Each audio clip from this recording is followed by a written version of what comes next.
Chapter 9. It's His Truck. 97 hours and 45 minutes.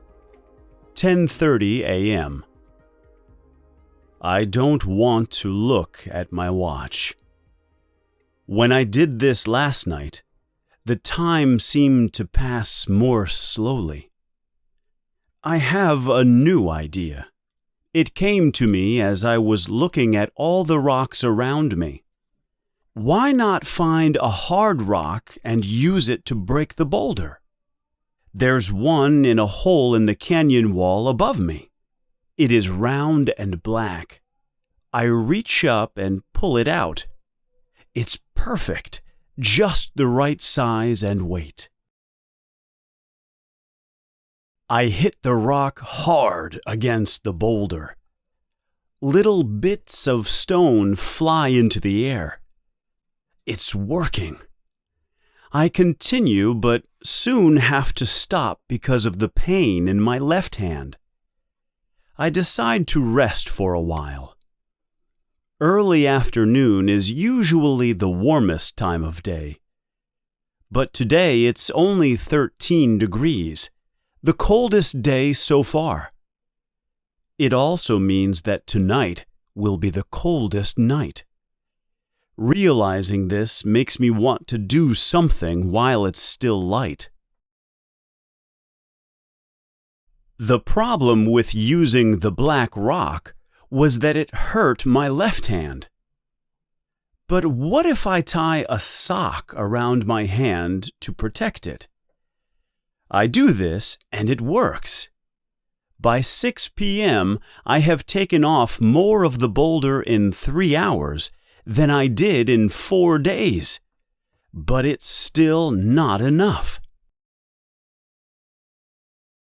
And even with the sock, there is too much pain in my left hand to continue. I put down the rock. I feel sure I won't survive another night in the canyon. I finally accept this. There is nothing else I can do to save myself. 110 hours and 15 minutes.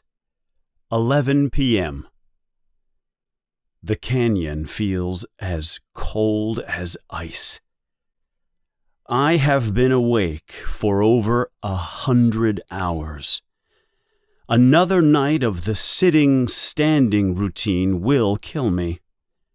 I haven't had any clean water since 8 o'clock yesterday morning. Only urine. How much longer can I survive? Death could come at any moment. I am so certain of this that I take the knife and write the dates of my life on the canyon wall. When I have finished, I read them by the light of my headlamp. Aron, October 75 to April 2003. Around midnight, I have another vision. I am walking alone through the canyon wall. On the other side is a living room. I step inside and look around. A little boy in a red shirt comes into the room. I guess he must be about 3. Suddenly, I know who he is. He is my future son, and the room is in my future home. The little boy runs across the wooden floor, laughing. I pick him up with my left arm. My right arm has no hand. Then I put him onto my shoulder, and he laughs even more. He holds my arms in his little hands, and together we dance around the room. The sun is shining, and I feel free, happy, and alive. The vision disappears. I am back in the canyon again, but now I don't feel the same as before. Seeing the boy has changed everything. Now, even with the cold, pain, tiredness, and thirst, I am sure I will survive.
On Thursday, March the 1st, Kyle Ecker was looking at a map of the Canyonlands area on his office wall. The clock above read 9:07 a.m. Already that morning, his men had searched the top and center of the area and found nothing. What about the Robber's Roost canyons in the south? The only roads down there were made of rocks and sand. It might take longer to search. He called Glenn Sherrill, the head officer for the area. When Glenn answered the phone, Kyle described Aron's truck. It's a red Toyota. License number NM846MMY. I think I've seen a truck like that, Glenn replied. I'll radio one of my men and ask them to check. Kyle thanked him and put down the phone. 20 minutes later, Glenn called back. Officer Kyle? Speaking. Glenn Sherrill here. We've found the truck you're looking for. It's in the Horseshoe Canyon parking lot. By 10 a.m., the good news had reached Elliot, Steve, and Mrs. Ralston. Steve immediately arranged for a rescue team to join the police and help in the search. Half an hour later, they were on their way. Things were now moving fast.